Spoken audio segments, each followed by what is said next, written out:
What it do, flight crew? FTC. Flight team stand. Boo!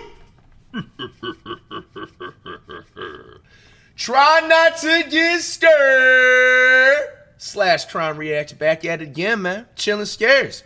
We got top 5 disturbing crimes caught on Google Street View. Now, I'm pretty sure this is probably like part 4 or part 5 out of all the Google Street Views we had reacted to before. We'll figure out when we edit the video, man. You out there doing that dirt, man, stop while you ahead, bro. You see the technology, man. You can get caught on Google Street View. All right? That should tell you all you need to know about. Find you something that you're passionate about, man, and keep it pushing. Some of y'all are also lying to me, man. Some of y'all said that y'all were going to stop all the way back in January, and here we are sitting here in June, and you still doing that same thing. You let me down, man. Don't do that. Flights_Curry Swirl with another top 25 gifted tier. Let's shit it out. Not so long. In October 2024, a Google Street View car captured what looked like the aftermath of a horrific crime in the small Spanish town of Tahueco. It captured a man loading a large white bag into the trunk of his car. November 2023, after sending a message to his family saying he was leaving Soria, the place he had lived, with a girl he had met, and that he would no longer be using that phone. One of his cousins found this highly suspicious and reported his disappearance to the police. However, despite the investigators' best efforts, they were unable to find any clues that could help them find Jorge. There were no witnesses or any surveillance footage that could point them in the right direction. Wow. Man. So the case went cold for months. Or at least until one of the investigators came across the Google Street View images in November 2024. Coincidentally, the Street View car had also captured the same man carrying the white plastic bag in a wheelbarrow on the way to his car. What? These images proved to be the final piece in solving the mystery of Jorge's disappearance. They were able to narrow down the list of potential suspects by tracing the vehicle back to its owner, a 48-year-old Tahueco resident named Manuel Isla Gallardo, who worked at the town hall in the neighboring town. However, Manuel had no prior history of violence or any other illegal activity, making it difficult for the authorities to arrest him without any solid evidence. But after tapping his phone and trailing him for a couple of weeks, the investigators uncovered the connection they were looking for. Got him. He was in a relationship with Jorge's partner. And as later investigation would reveal, Manuel and this partner kidnapped and later killed Jorge because of this love triangle. What? Damn, bro. Y'all gotta be careful out there with these relationships, bro. What? This dude is up here clapping this dude's girlfriend, bro. And then took him out. Put him in the trunk? Bro. Woman devious, bro. And I guarantee you she definitely like set all that up too, man. R.I.P. to Jorge and his family, man. He likely would have gotten away with it as well if not for the Street View images, a discovery that was nothing short of a miracle. You see, the town of Tahueco has fewer than 50... Bro, niggas really be crashing out for love. And the crazy thing, well, it's not crazy, it's obvious. When whatever they do to the dude that killed Jorge, bro, after about 3 months, bro, she's leaving you and bouncing on somebody else. So you just sat there and threw your freedom away for another chick thinking that she's going to be staying with you and she's going to be, oh, like, I can't believe. Like, bro, she's leaving you probably in a month. Residents, so there were no eyewitnesses to Manuel putting Jorge in his car. Additionally, the Google Street View car just so happened to be driving through Tahueco for the first time in 15 years. What? Both Manuel and his partner were arrested on November 11th after investigators found more evidence linking them to Jorge's disappearance in their home. Their arrest also led to the discovery of Jorge's remains in a cemetery about 15 minutes from where the Google Street View images were captured, finally bringing closure to his tragic case. What are their punishment? What's their punishment? You probably didn't get the info on it. That's crazy. In December 2018, the Brisbane Police Department... Man, when y'all get in relationships, bro, it's really important right from the get-go to do as much research as you can. You know what I'm saying? This goes for both, you know what I'm saying, ladies and gentlemen. Bro, you gotta ask them, bro, how were your last 3 or 5 exes? Do you currently have any stalkers? Like, you know what I'm saying? Check their mental history. Were they ever put into some type of, like, something, man? And in Australia... I guarantee you there was probably, like, one red flag or something in there. Like the missing person report regarding 46-year-old Priscilla Bruton. BBL Grady, that's a crazy name. Thanks for the raid. And beauty queen who moved to Australia with her daughter back in 2013 to start a new life. Josh, Things what were up? going well for Priscilla. However, during the latter Wayne half Matter, of what up? 2018, she stopped posting on social media and completely cut off communication with her friends and family back in the US. After months of silence, one of her friends contacted the police, sparking an investigation into her disappearance. But she was nowhere to be found. She was last seen at the house of her boyfriend, Mark Waden, who she met during a Zumba class in 2017. However, when questioned, Mark claimed that they had actually broken up back in June 2018. He also suggested that she went missing on purpose to avoid immigration, since she was apparently overstaying her visa by that point. But this wasn't enough to convince the investigators of his innocence, as they also found Priscilla's car just 11 miles from his home. With no other leads, police began to consider the possibility of a potential homicide, and that's where they made a grim discovery. Priscilla was, without a doubt, dead. Even more shockingly, she was buried in Mark's front yard. Cadaver dogs helped pinpoint her exact burial location near the home's entrance, prompting an excavation to recover her remains on June 8th, Bro, what type of sick weirdo you have to do to unalive somebody and then bury them in your front yard? Like, bro. 2019. However, while the investigators did find some evidence from the dig site, most of the body was completely missing, which didn't seem to make any sense. As it turned out, Mark caught wind of the upcoming excavation in May, hired a construction crew to dig up the area with Priscilla's remains, and transported it to an unknown location with a trailer. What he didn't know, however, was that his crime had been captured on camera long before the investigation ever began. Dumbass. In August 2018, a Google Street View car mapped the Bracken Ridge area around Mark's home, and as it passed in front of his property, it captured what appears to be the very grave he dug for Priscilla, right where she was eventually buried. It even showed the trailer he would later use to hide the evidence. That's crazy. This, combined with testimonies from neighbors who saw him digging in the yard at unusual hours, made it impossible for him to play dumb and get away with his crime. He was finally arrested on the 13th of June and is currently awaiting sentencing while under house arrest. Wow. Weird ass nigga, man. Sometime in 2018, Google updated the street view in the Ecatepec de Morelos municipality in Mexico. Among the many new snapshots were the pictures of this rather unassuming empty lot with bags of trash scattered around the overgrown plants. However, those trash bags concealed a horror beyond what anyone in that neighborhood could have imagined. The truth came to light when the local police investigated a string of disappearances in the area and noticed a few similarities. All of the missing individuals were women, they were all young, and most importantly, they had all received calls and messages from the same woman before their disappearance, 28-year-old Patricia Martinez. She lived in a house just 100 meters away from that empty lot with her 33-year-old husband, Juan Carlos Hernandez, and their 4 children. The two made a living by selling clothes, food, jewelry, anything they could right outside their home.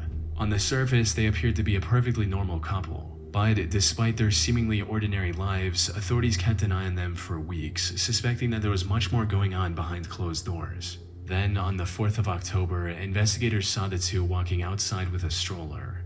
They suspected the stroller was carrying the 2-month-old daughter of a missing woman who had vanished together with her mother a month prior. Hoping to prevent any harm to the baby, the investigators moved in and apprehended both Patricia and Juan. However, when they inspected the stroller, its contents left them in disbelief. Instead of a live child, it contained the dismembered remains of a woman. Oh my fucking gosh, bro. We need to bring back brutal punishments, man, like it's 350 BC all over again, bro. This is sick, dog. Oh my gosh, bro. Bro, you imagine if this damn Google camera image was not recording at this time, bro? And imagine the amount of people that are out there walking like that just happen to not get caught by these Google images. Searched their home, they discovered dozens of dismembered human remains stored in their fridge. Oh my gosh, bro. What? Like, there's no way they're real humans, dog. Like, this is just somebody that had snuck on Earth. There's no way this, bro, in a refrigerator, dismembered bodies, bro. Like, this just sounds like something taken straight out of a horror movie. This is disgusting. Wrapped in plastic bags, and some encased in cement. The cement bags in their home also matched the ones that were scattered throughout the empty lot seen on Google Street View. Soon after their arrest, Juan admitted to everything and revealed the true extent of their gruesome crimes. According to his statements, the two had killed almost 28 women since 2012, including their neighbor's 13-year-old daughter. They would lure poor, vulnerable women with the promise of cheap or free clothes and high-paying employment before ending their lives in the most unspeakable ways and discarding their remains in plastic bags or cement. And if that wasn't bad enough, Patricia also admitted to cooking and cannibalizing parts of their victims as well as feeding them to their dogs.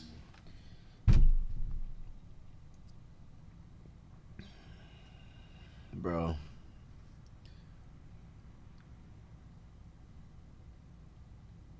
This is just, bro, this is beyond foul. Like, sick, However, disgusting. the most shocking part of it all was Juan's complete lack of remorse, with him boldly declaring his hatred of women and vowing to do the same again if he was ever given the chance. And I would rather have my dogs eat the meat of those women. Yeah, this dude is a certified. This is an S tier weirdo, bro.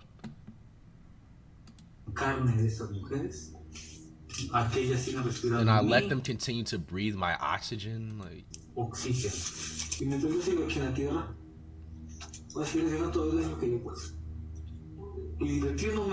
And having fun while doing it. The only silver lining. Bro, they need to bring back like public torture or something, man. Come on, man.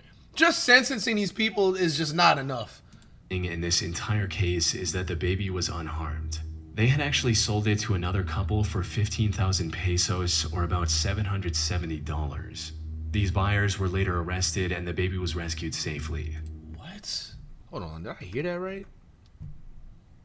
They had actually sold it to another couple for 15,000 pesos, or about $770. They took somebody else's baby, then sold it for $770. These buyers were later arrested and the baby was rescued safely. First of all, like, the buyers, like, you're weird as fuck too, like. What is people As for Juan and bro? Patricia, they were sentenced to nearly 350 years behind bars, where they remain to this day. Hey, 350 years, shit. Justice was served. If you go to this location in Barron, Wisconsin on Google... Low key, not enough low key. They need to be, bro, publicly tortured or something for all that gruesome shit. But hey, they not gonna smell fresh air again, bro. Street View, you will see cop cars and police tape surrounding this residence. On October 16th, 2018, this Street View car captured the aftermath of one of the most monstrous crimes in Wisconsin's recent history. It happened a day earlier when the 21-year-old Jake Thomas Patterson knocked on the Kloss residence at around 12:50 a.m. and claimed to be a cop. James Kloss came to the door and demanded to see Jake's badge before opening the door. In a fit of rage, Jake raised the shotgun he'd brought with him and shot James through the door. He then fired another shot to break the lock and enter the house. Meanwhile, Denise Kloss locked herself and her 13-year-old daughter Jamie in the bathroom and made this disturbing 911 call. County 911, where is your husband? Somebody I just want from. Hello?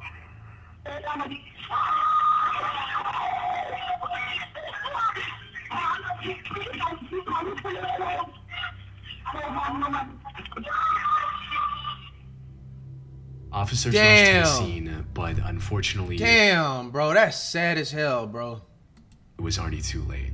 Not long after the 911 call, Jake shot down the bathroom door as well and opened fire on Denise. By the time the officers arrived, both James and Denise were already dead. However, the more urgent concern was Jamie, who was nowhere to be found. It didn't take long for officers to realize that Jamie had been taken by Jake. In fact, one of the responding officers had unknowingly passed Jake's fleeing car while rushing to the Kloss residence. As later investigation would reveal, Jake had developed a sick infatuation with Jamie after seeing her get off her school bus, and kidnapping her was his primary motive that night. He took her to his cabin about 80 miles away from her home and locked her in one of the rooms. And while the investigators started searching for Jamie almost immediately, they had nothing that could lead them in her direction. The FBI even put out a nationwide missing person report and offered a $25,000 reward for any information that could lead to Jamie's rescue. Unfortunately, none of this led to anything substantial, and the hope of finding her alive kept declining with each passing day. But then, on January 10th, 2019, the Wisconsin Police Department received a call they never expected. Southwest County 911. Hi, I have a young lady at my house right now, and she says her name is Jamie Kloss. As it turned out, Jamie escaped Jake's cabin 88 days after her disappearance and asked for help from one of his elders. Bro, locked in a weirdo ass fucking PDF files house for 88 days, bro. Damn, yo, go to fucking hell, nigga. Elderly neighbors. So how did she come up upon your cabin? I was walking my dog, and we were almost home. Dude. And she was walking towards me, crying, saying, "You gotta help me, you gotta help me." She pulled off this remarkable escape by carefully studying Bro, Jake's just looks routine like a for weirdo, weeks, bro. tracking when he left and how long he was gone, waiting patiently until the perfect opportunity revealed itself. After getting in contact with the police, she told them everything she knew about her kidnapper, resulting in Jake getting identified and arrested following a traffic stop. Jake stood trial on May 24, 2019. He pleaded guilty to all charges and was given 2 life sentences without the possibility of parole, plus 40 additional years in prison. 240 years. Justice served.